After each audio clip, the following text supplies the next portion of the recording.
Hi hello எல்லாத்துக்கும் pleasant மார்னிங்க.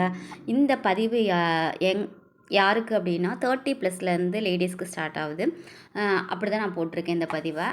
பாருங்கள், TV பாருங்கள், எல்லோரும் டிவி பாருங்கன்னு போட்டிருப்பேன். யாரும் தயவு செஞ்சு என்னை திட்டிடாதீங்க. பார்க்கணும், லிமிட்டாக பார்க்கணும். ஃபஸ்ட்டு நான் ஒன்று கொடுத்துருப்பேன், மியூசிக்கல் நோட்ஸ் கொடுத்துருப்பேன். அது எதுக்கு அப்படின்னா, ஒவ்வொரு நாளும் உங்களை வைபாக வச்சுக்கோங்க. அந்த மியூசிக் கேளுங்க. அதுக்கப்புறமா என்ன கொஞ்சம் மென்டல் ஸ்ட்ரெஸ் இருக்குது, இந்த மாதிரி இருக்குதுன்னா கொஞ்சம் நம்மளே கண்ட்ரோல் பண்ண பார்த்துக்கணும். அதுக்கப்புறம் நம்ம என்ன செய்யணும்னா, டிவி ஏன் பாருங்கன்னு சொன்னேன் அப்படின்னா, உங்களுக்கு பிடிச்சதை பாருங்கள். உட்காந்துட்டே பார்ப்போம். நம்ம ½ அன் ஹவர் அந்த 1:1:1 போட்டிருப்பேன் ரேஷியோ. அது எதுக்குன்னா, 1க்கு வந்து நம்ம 30 மினிட்ஸ் எடுத்துக்கோங்க. காலையில், மத்தியானம், சாயந்தரம், நைட் அப்படின்ட்டு.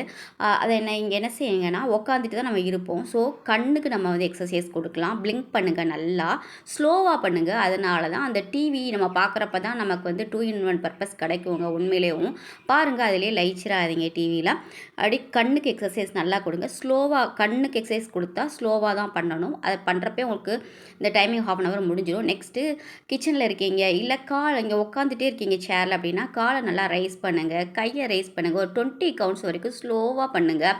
டிவி பார்த்த மாதிரியும் ஆச்சு, உங்களுக்கு ஒர்க் அவுட் பண்ண மாதிரியும் ஆச்சு. செல்ஃப் எம்ப்ளாய்மெண்ட்டுன்னு நீங்கள் கேள்விப்பட்டிருப்பீங்க. நம்ம எங்கேயாவது நீங்கள் வேலை தேடி பாருங்கள், சத்தியமாக கிடைக்காது. நம்ம ஆர்கன்ஸுக்கு நம்மளே எல்லா ஒர்க்கும் கொடுக்குறோம். பிடிச்சிருந்தால் சப்ஸ்கிரைப் பண்ணுங்கள்.